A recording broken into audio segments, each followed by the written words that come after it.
कितना कैसा जान भी दे देंगे, जान भी दे देंगे अपनी फलस्तीन के लिए।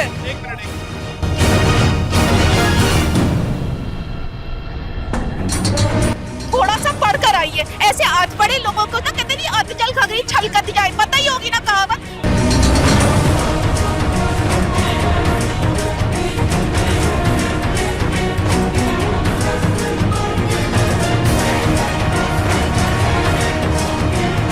फिलिस्तीन के समर्थन में उतरे लोगों का मामला अब बड़ा विवाद बनता जा रहा है। दिल्ली की सड़कों पर फिलिस्तीन के समर्थन में उतरे प्रदर्शनकारियों ने पहले तो जमकर हंगामा किया, लेकिन हद तो तब हो गई जब उन्होंने रिपोर्टर के साथ बदसलूकी की और भारत माता की जय बोलने पर आपत्ति जाहिर की। यही नहीं, इन प्रदर्शनकारियों ने यहाँ तक कह दिया कि हम फिलिस्तीन के लिए जान दे देंगे। दिल्ली के जंतर मंतर पर हुए इस प्रदर्शन में न केवल दिल्ली बल्कि मेरठ, बिहार, झारखंड और कई शहरों के लोग शामिल हुए। सैकड़ों की भीड़ में सबसे गहरी आवाज ये महिलाओं की उठ रही थी।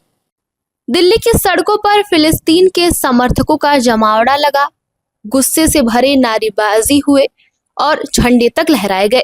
लेकिन जैसे ही भारत माता की जय कहने को कहा गया, तोड़फोड़ और आपत्ति शुरू हो गई। माहौल गर्मा गया और इन प्रदर्शनकारियों ने न सिर्फ पत्रकार के साथ बदसलूकी की, बल्कि साफ कह दिया कि भारत माता की जय हमारे लिए स्वीकार नहीं, हम तो फिलिस्तीन के लिए जान दे देंगे। इनका कितना कैसा जान भी दे देंगे, जान भी दे देंगे अपनी फलस्तीन के लिए। एक्सक्यूज मी मैडम, होमवर्क कर आइए, पहले आप होमवर्क कर आइए।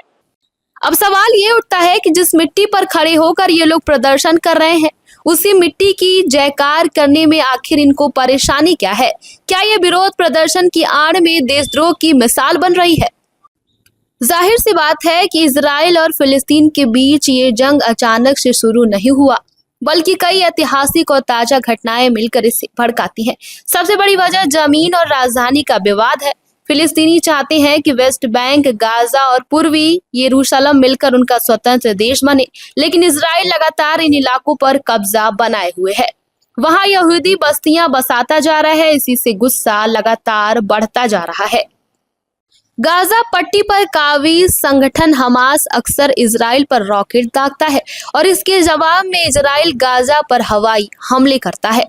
गाजा में अब तक सैकड़ों लोगों की मौत, हजारों लोग घायल, बमबारी में बेगुनाह बच्चे और औरतें भी मारे गए हैं।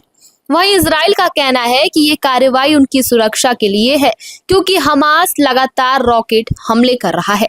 फिलिस्तीन और इजराइल की जंग का अंजाम अब तक सिर्फ मासूमों की लाशों के रूप में सामने आया है। दोनों तरफ मौतें हो रही हैं, दोनों तरफ मातम है, लेकिन शांति कहीं से नजर नहीं आ रही है।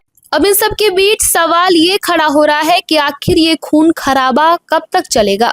क्या फिलिस्तीन को उसका हक मिलना चाहिए या फिर इजराइल का कब्जा जारी रहना चाहिए? क्या इजराइल की सुरक्षा कार्रवाई वाजिब है या फिर ये मासूमों का कत्लेआम है?